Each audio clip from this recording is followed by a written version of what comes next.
বন্ধুরা, আজকে আমি করতেছি বুট ভুনা। বুট ভুনাটা অনেকেই পারে। আমি আজকের বুট ভুনাটা যেসব ছেলেমেয়েরা হোস্টেলে থাকে বা বাসা নিয়ে একা থাকে, বাবা মা ছাড়া থাকে, তাদের জন্যই আমার আজকের রেসিপিটা। আমি চুলায় দিয়ে দিচ্ছি কাঁচামরিচ, পেঁয়াজ। বুটটা আগে থেকেই সিদ্ধ করে রাখছি। আমার এখানে 250 গ্রাম বুট।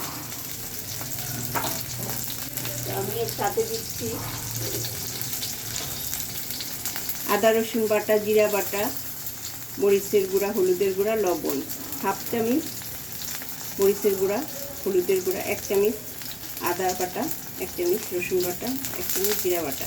তো আমি সবগুলোই একসাথে দিয়ে দিব।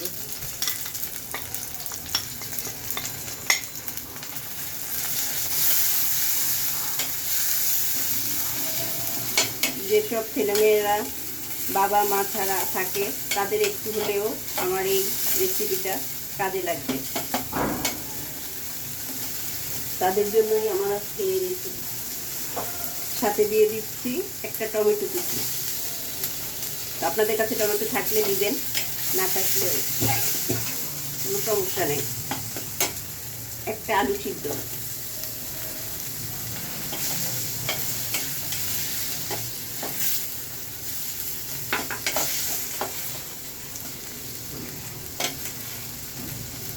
মশলাটা একটু ভালো করে ভেজে নেব। আমার মশলাটা ভাজা হয়ে গেছে। এর মধ্যে আমি দিয়ে দিচ্ছি পরিমাণ মতো পানি মশলাটা কষার জন্য। মশলাটা ভালো করে কষা হয়ে গেছে। এখন আমি দিয়ে দিচ্ছি সিদ্ধ করা বুট।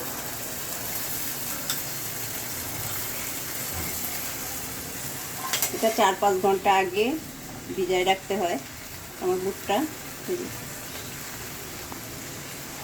এরকম সিদ্ধ হয়ে গেছে। আপনারা এভাবেই একটা বুট এভাবে চাপ দিয়ে দেখবেন সিদ্ধ হয়েছে কিনা।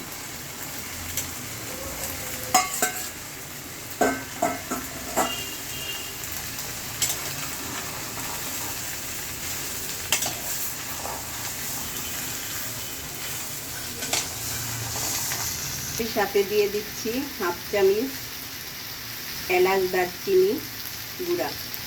আপনাদের কাছে থাকলে দিবেন, না থাকলেও কোনো সমস্যা নেই।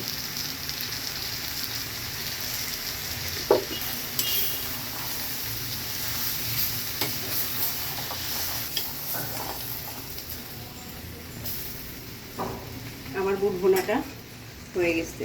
আপনাদের যদি ভালো লাগে তো আপনারাও এভাবে একবার বুটটা বুনে খেয়ে দেখবেন। আশা করি ভালো লাগবে। আজ এ পর্যন্তই। দেখা হবে নতুন কোনো রেসিপি নিয়ে। সে পর্যন্ত ভালো থাকবেন।